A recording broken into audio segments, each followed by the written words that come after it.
सोचिए, एक पिता जो हर महीने अपने बच्चों की खुशियों के लिए, अपने भविष्य को सुरक्षित करने के लिए, अपने खर्चों में कटौती करके एक जीवन बीमा पॉलिसी भरता है। उसे लगता है कि कल अगर उसे कुछ हो जाए, अगर मैं न रहूं, तो कम से कम मेरा परिवार आर्थिक तंगी में ना आए, मेरी वाइफ को पैसे की कमी ना हो और मेरे बच्चे अपनी पढ़ाई जारी रख सके। 20 साल तक उसने यह पॉलिसी भरी और फिर एक दिन एक एक्सीडेंट में उसकी और उसकी पत्नी, जो पॉलिसी में नॉमिनी थी, दोनों की एक साथ मृत्यु हो जाती है। अब सोचिए उस पॉलिसी के करोड़ों रुपयों का क्या होगा। एलआईसी क्या पैसा देगी? क्या पैसे पर रोक लगाएगी? क्या कोर्ट में जाना पड़ेगा? बच्चों को उनका हक मिलेगा या नहीं मिलेगा? क्या उनका भविष्य जो इस बीमे पर टिका था वो अंधकार में चला जाएगा? आज इस वीडियो में हम एक एक बात को विस्तार से समझेंगे और यह जानेंगे कि अगर पॉलिसी होल्डर और नॉमिनी दोनों की मृत्यु हो जाए तो क्लेम किसे मिलेगा, एलआईसी का प्रोसेस क्या कहता है, सक्सेशन लॉ क्या कहता है और एक एजेंट को किन बातों का ध्यान रखना चाहिए ताकि वो एक सामान्य एजेंट नहीं बल्कि एक भरोसेमंद फैमिली गाइड बन सके। नमस्कार दोस्तों, मैं अमित त्यागी और आज हम बात कर रहे हैं एक ऐसी सिचुएशन की जो दुर्लभ तो है लेकिन बेहद जरूरी है जानना, क्योंकि एक भी क्लेम अगर क्लाइंट के परिवार को न मिले तो आपकी पूरी मेहनत और विश्वास टूट सकता है। क्या आपको पता है कि नॉमिनी का मतलब क्या होता है? बहुत सारे क्लाइंट और यहां तक कि एजेंट भी सोचते हैं कि नॉमिनी का नाम अगर पॉलिसी में डाल दिया तो वही पैसा लेगा, लेकिन सच ये है कि नॉमिनी सिर्फ ट्रस्टी होता है। वो सिर्फ पैसा रिसीव करने वाला व्यक्ति होता है, पॉलिसी का मालिक नहीं होता। असली मालिक होते हैं लीगल हेयर्स, यानी कि कानूनी वारिस। अब सोचिए अगर नॉमिनी और पॉलिसी होल्डर दोनों की एक साथ मृत्यु हो जाए, जैसे एक्सीडेंट, फ्लाइट क्रैश या फिर कार दुर्घटना, तो फिर क्या होगा? ऐसी स्थिति को कानून की भाषा में कहते हैं सिमल्टेनियस डेथ। अब एलआईसी सबसे पहले यह जांचती है कि क्या कोई दूसरा अल्टरनेट नॉमिनी है। अगर नहीं है तो फिर लीगल हेयर को क्लेम प्रोसेस करना होता है।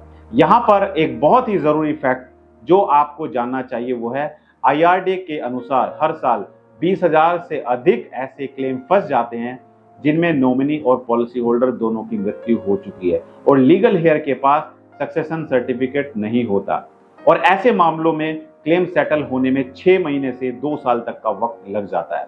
एक और फैक्ट सुनिए, इंडिया में सिर्फ 15% बीमा धारकों ने विल बनवाई हुई है, यानी कि 85% लोग बिना वसीयत के मर जाते हैं, जिससे उनका परिवार कोर्ट के चक्कर काटता रहता है।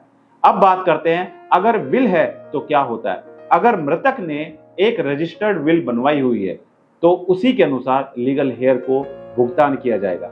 एलआईसी उस विल को स्वीकार कर सकती है और उसका क्लेम प्रोसेस तेज हो जाता है। लेकिन अगर कोई विल नहीं है तो फिर बात जाती है इंडियन सक्सेशन एक्ट और हिंदू सक्सेशन एक्ट के तहत वारिस तय करने पर। हिंदू सक्सेशन एक्ट के अनुसार सबसे पहले क्लास 1 हेयर्स को क्लेम मिलता है, जिसमें आते हैं पति पत्नी, बेटा बेटी और माँ। अगर ये नहीं है तो फिर क्लास 2 हेयर्स जैसे भाई बहन चाचा आदि की बारी आती है। अब मान लीजिए 2 छोटे बच्चे हैं और विल भी नहीं है तो फिर कोर्ट में सक्सेशन सर्टिफिकेट के लिए एप्लीकेशन देनी होती है। यह एक लंबी और तकनीकी प्रक्रिया है जिसमें एडवोकेट लगाना पड़ता है, गवाह देने पड़ते हैं और पैसा भी खर्च होता है। इस प्रक्रिया में कई बार परिवार के लोग आपस में ही विवाद में पड़ जाते हैं।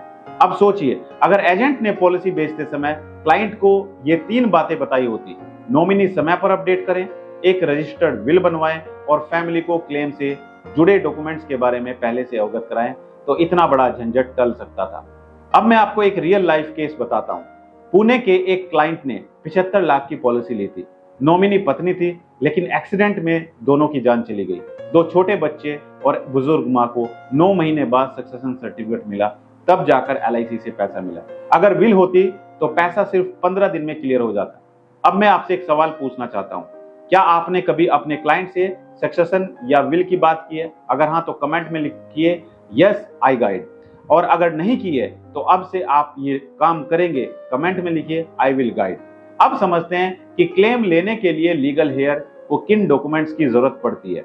दोनों मृतकों का death certificate, claim form, identity proof, bank account detail, pan card, और अगर विल नहीं है तो कोर्ट से मिला हुआ सक्सेशन सर्टिफिकेट। अब कई एजेंट पूछते हैं कि क्या एलआईसी खुद तय कर सकती है कि लीगल हेयर कौन है? तो इसका जवाब है नहीं।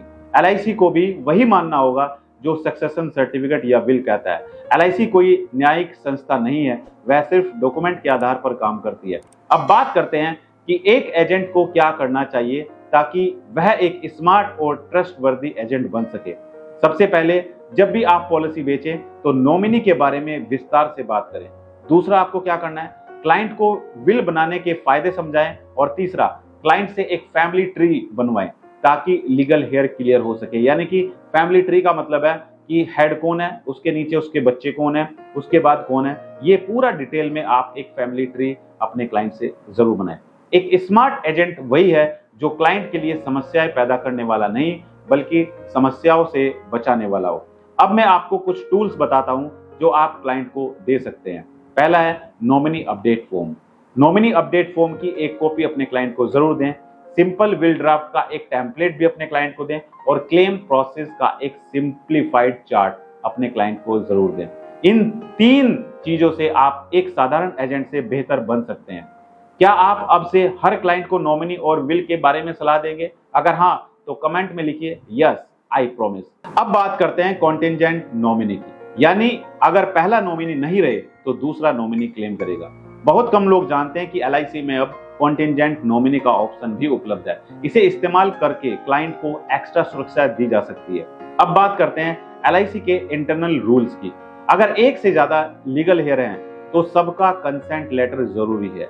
अगर कोई माइनर लीगल हेयर है तो गार्जियन अपॉइंटेड होना चाहिए, और अगर कोई डिस्प्यूट है तो कोर्ट ऑर्डर जरूरी होता है। इसलिए एजेंट की जिम्मेदारी सबसे अहम है।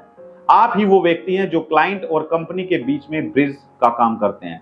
अब मैं आपसे फिर पूछना चाहता हूं, क्या आप सिर्फ पॉलिसी बेचने आए हैं या किसी परिवार के भविष्य को बचाने आए हैं? अगर आप अपने आप को सिर्फ एक सेल्समैन नहीं बल्कि एक जिम्मेदार गाइड मानते हैं तो कमेंट में लिखिए आई एम ए प्रोटेक्टर। और अगर आपको आज की ये जानकारी वाकई काम की लगी हो तो वीडियो को लाइक करिए, शेयर करिए, अपने सभी साथी एजेंट्स के साथ शेयर कीजिए और चैनल को सब्सक्राइब जरूर कीजिए, क्योंकि अगली वीडियो में हम बात करेंगे नॉमिनी अपडेट प्रोसेस और वो 5 सबसे बड़ी गलतियां जो एजेंट करते हैं जिससे क्लेम रिजेक्ट हो जाता है। धन्यवाद।